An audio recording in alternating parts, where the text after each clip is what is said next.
ធ្លាប់បានយល់ក្រុងបាត់ដំបងរស់នៅសងបានគ្មានក្តីសៅមកអបានដំបងឯនៅសែនឆ្ងា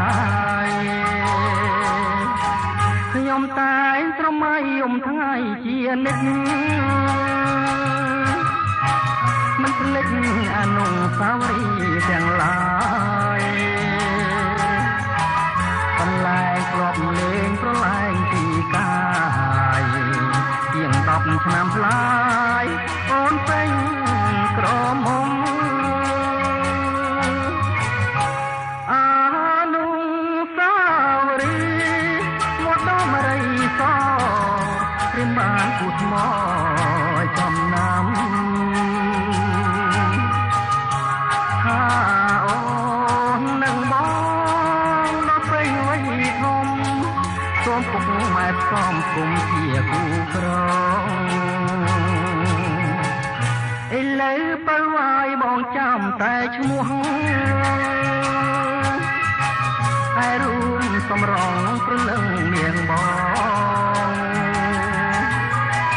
តើត្រង់យ៉ាងណាដែរទៅនួនល្អអបានដំបងគូក្រងខ្ញុំនៅឯណា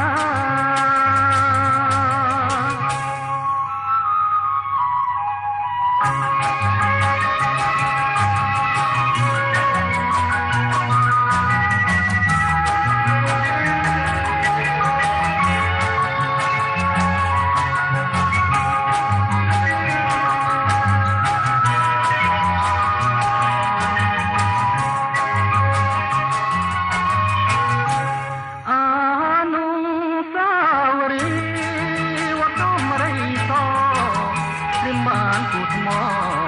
ចំណាំថាអូននឹងបងដល់ពេញវ័យធំសូមពុកម៉ែផ្សំគុំជាគូក្រឥឡូវបើវាយបងចាំតែឈ្មោះតែរូបសម្រងព្រលឹង